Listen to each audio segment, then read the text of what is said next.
Trump ने सोचा था कि एक दो दिन में ईरान को धुआं धुआं करके सब समेट लेंगे, लेकिन इतना रायता फैल चुका है बॉस कि मिडिल ईस्ट से आग लगते लगते टर्की, अजरबैजान और अब तो भारत और श्रीलंका के समंदर तक पहुंच गई, क्योंकि भारत और श्रीलंका के समंदर के आसपास अमेरिका ने ईरान का जहाज उड़ा दिया।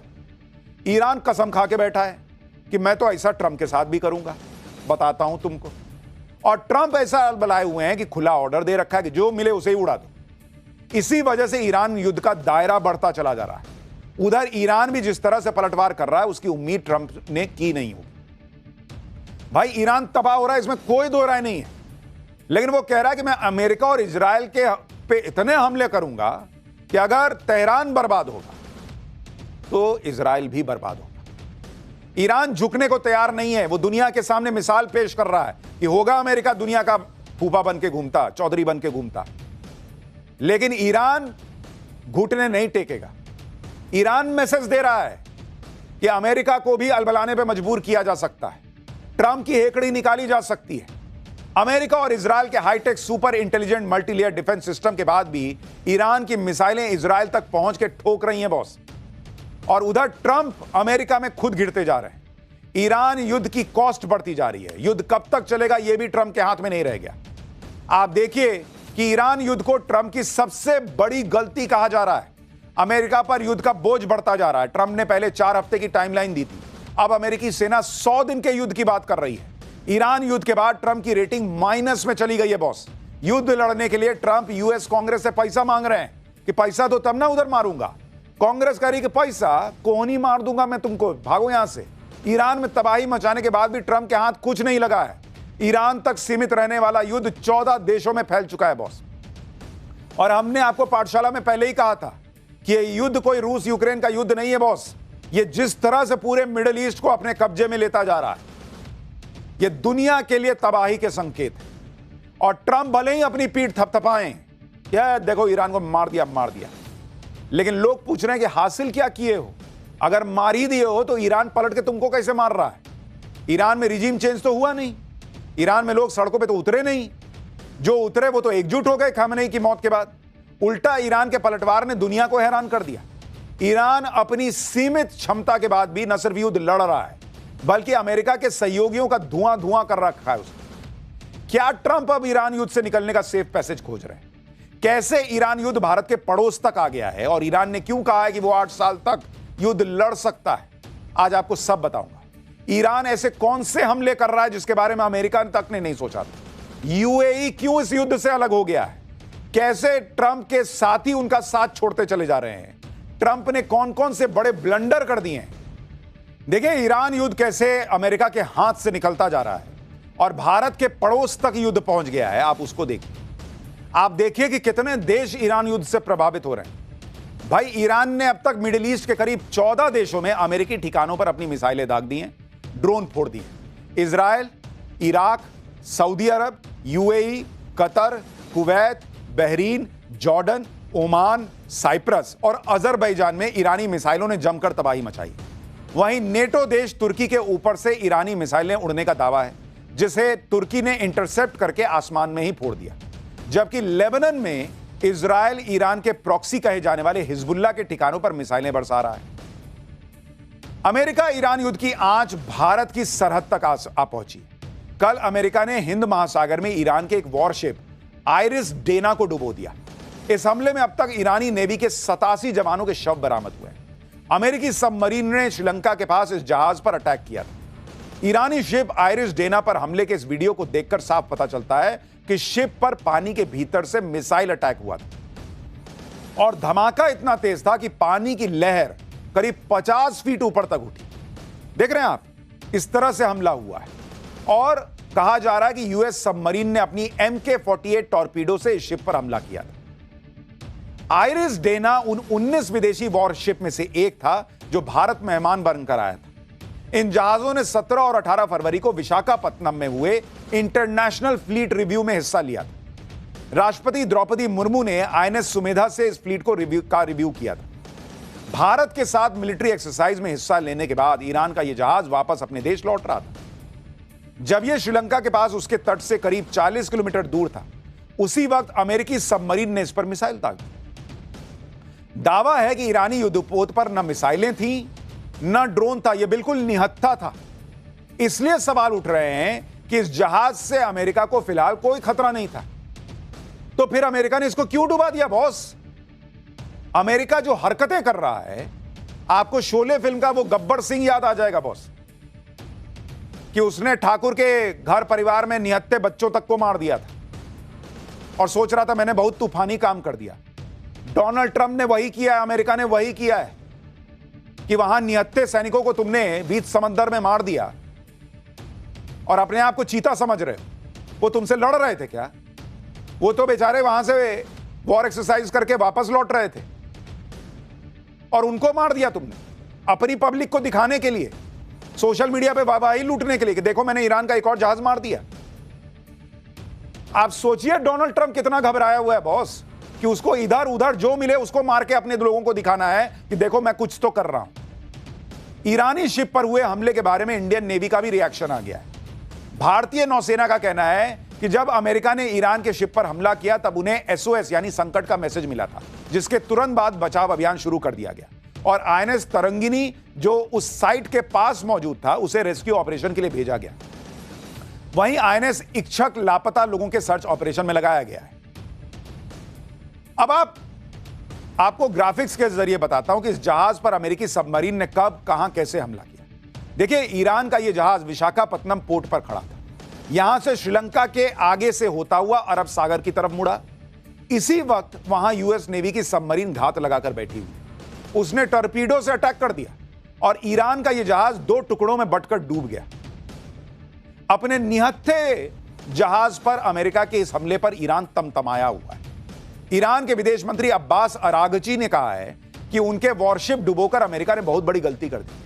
उन्होंने धमकी दी है कि अमेरिका ने जो कदम उठाया है ना, उसका अंजाम उसे आगे चलकर भुगतना होगा। अरागची ने कहा है कि यह हमला ईरान के तट से करीब 3000 मील दूर अंतर्राष्ट्रीय समुद्री इलाके में हुआ।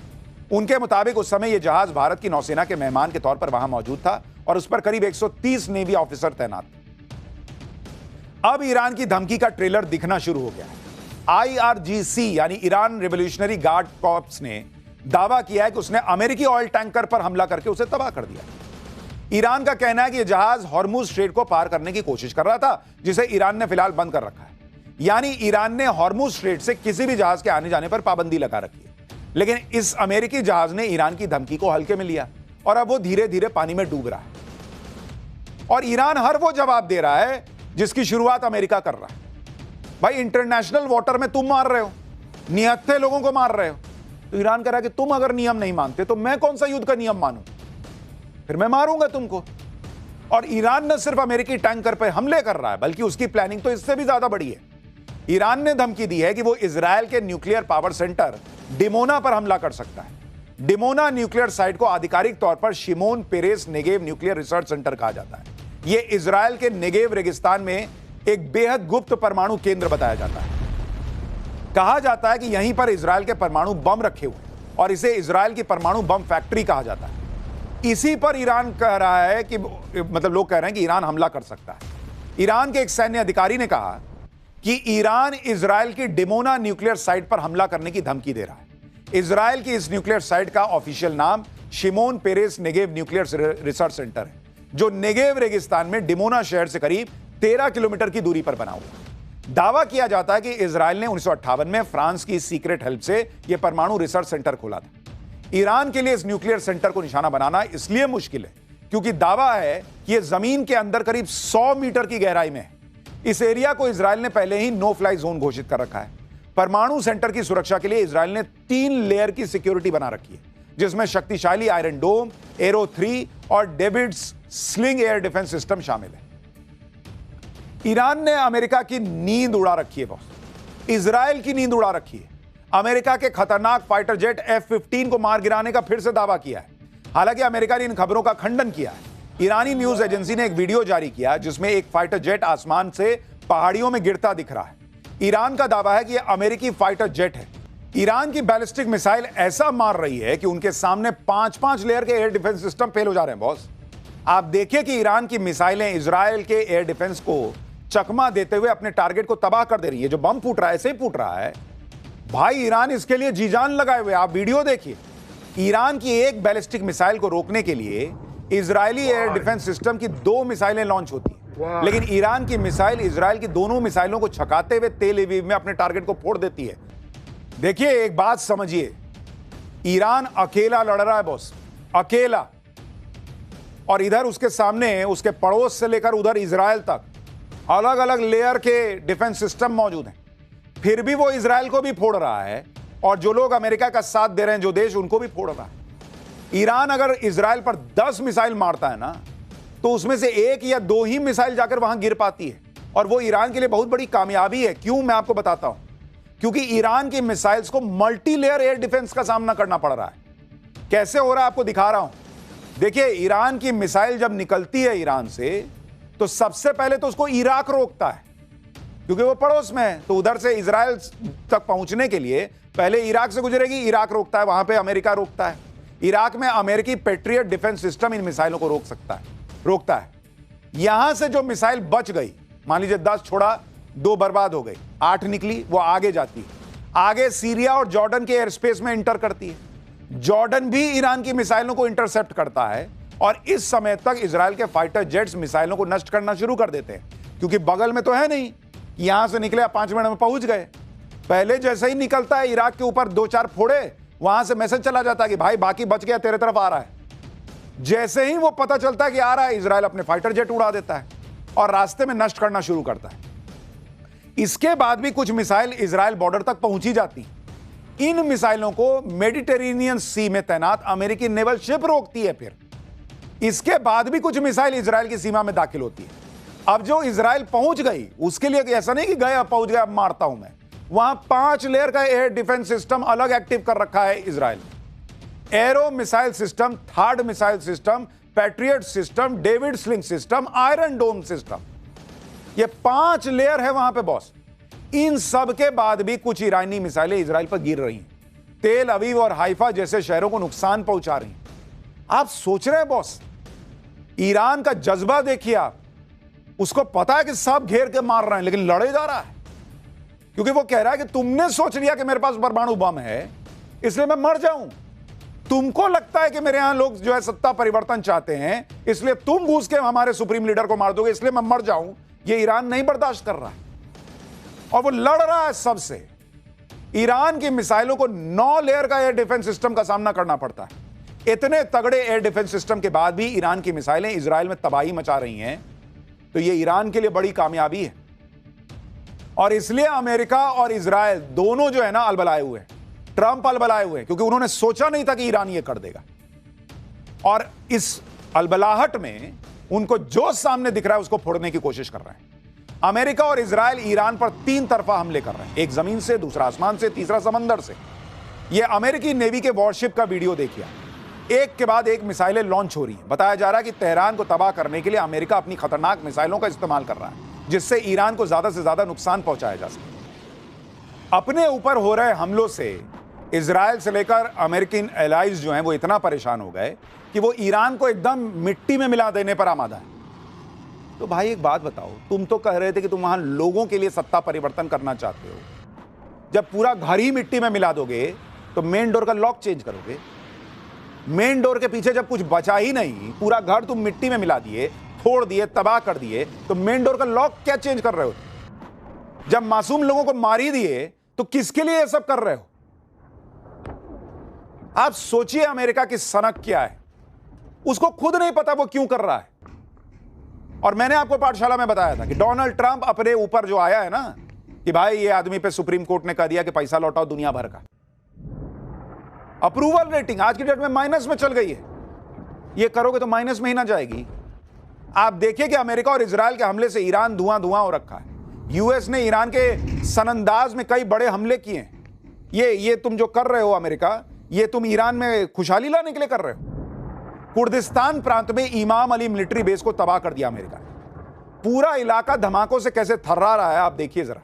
ईरान की राजधानी तेहरान में अमेरिका और इजरायल ने मिलकर कमर तोड़ एयर स्ट्राइक, रात के अंधेरे में तेहरान पर बड़े बड़े बम गिरा दिए, जिसके बाद तेहरान में भयंकर नुकसान हुआ।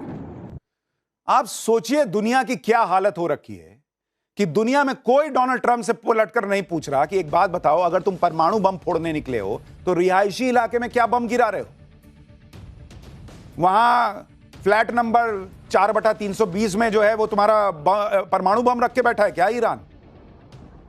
और तुम सत्ता परिवर्तन करने निकले हो तो ये किसका घर गिरा रहे हो, किसको मार रहे हो? नहीं, अमेरिका मार रहा है। और इसलिए ईरान जो कर रहा है ना, वो दुनिया के लिए मैसेज है कि अमेरिका की इस गुंडागर्दी, इसका जवाब देना होगा। अमेरिका इसलिए ताबड़तोड़ हमले कर रहा है क्योंकि ट्रंप जल्दी से जल्दी इस युद्ध को खत्म करना चाह रहे हैं, क्योंकि युद्ध का एक एक मिनट अमेरिका की जेब ढीली कर रहा है। अमेरिकी ऑपरेशन एपिक फ्यूरी के पहले 24 घंटे में $779 मिलियन यानी करीब 7,139 करोड़ रुपए खर्च हुए। युद्ध शुरू होने से पहले सैन्य तैयारी में ही $630 मिलियन यानी करीब 5,773 करोड़ रुपए खर्च हो चुके हैं।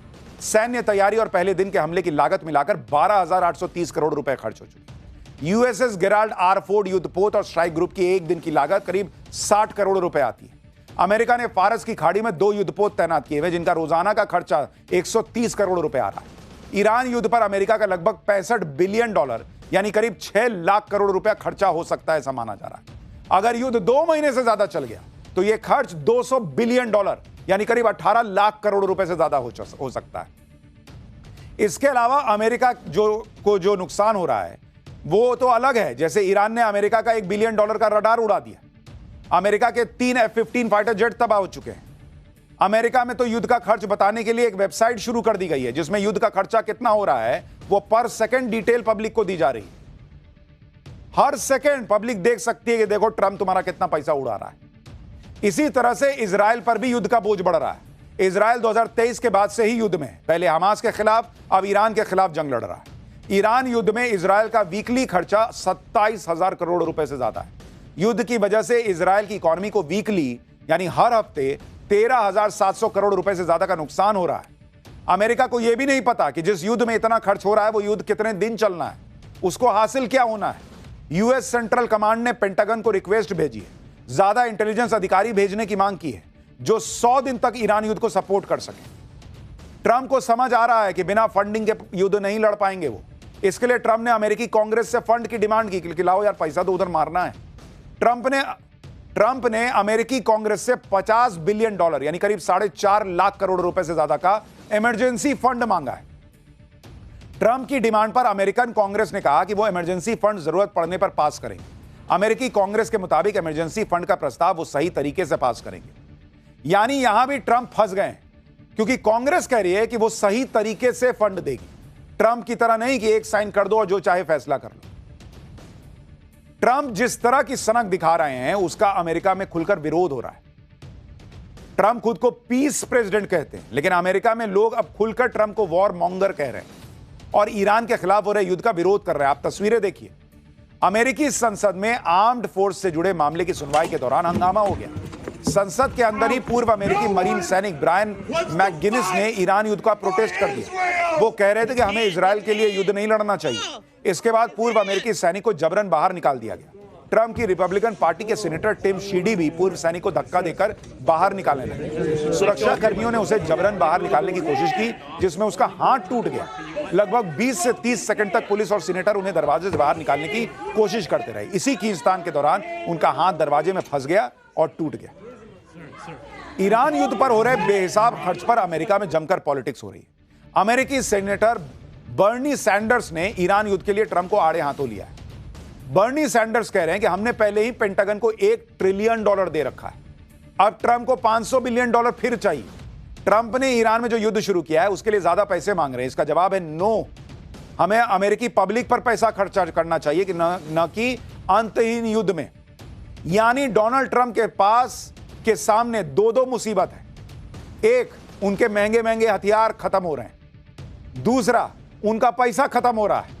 और डोनाल्ड ट्रंप कह रहे हैं कि मैं सैनिक भेज दूंगा। क्यों? तुम्हें अपने हथियारों के पैसे बचाने हैं तो तुम सैनिक भेजोगे, क्योंकि उनके जान की कीमत नहीं है। डोनाल्ड ट्रंप को पता है कि उनके परिवार का तो कोई नहीं मरेगा।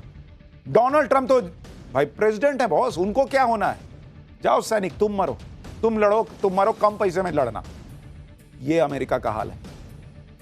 यानी ट्रंप बुरी तरह से फंसे हुए हैं। ईरान युद्ध ट्रंप के गले की फांस बन गया है। आप देखिए कि ट्रंप की अप्रूवल रेटिंग अपने सबसे निचले लेवल पर चली गई। ट्रंप की अप्रूवल रेटिंग आप देखिएगा, आज की डेट में डोनाल्ड ट्रंप की अप्रूवल रेटिंग, यानी कितने लोग उनके काम को पसंद कर रहे हैं अमेरिका के अंदर, ये रेटिंग आती है, ये आज की डेट में -19 हो गई है बॉस। नेगेटिव। जो बाइडेन से भी खराब मामला है। लोग कह रहे हैं कि जो बाइडेन की तो चलिए उम्र हो गई थी, बाएं जाना होता तो दाहिने जाते थे, साइकिल से गिर जाते थे, स्टेज से गिर जाते थे। ये आदमी तो नजरों से गिर गया है। -19 अप्रूवल रेटिंग है बॉस। ज्यादातर मुद्दों पर नेगेटिव रेटिंग देखने को मिली है। महंगाई में -35, टैरिफ में -27, इकोनॉमी में -23, विदेश नीति -20, रोजगार -13। अमेरिका की पब्लिक कह रही है कि किसको बना दिया यार प्रेसिडेंट। ट्रंप की मुसीबत यह है कि युद्ध तो उन्होंने शुरू कर दिया, खत्म कैसे होगा उनको पता ही नहीं। वो तय ही नहीं कर पा रहे, क्योंकि ईरान ने तो ठान लिया है कि भले हम बर्बाद हो जाएं, लेकिन आखिरी वक्त तक लड़ेंगे, पीछे नहीं हटेंगे।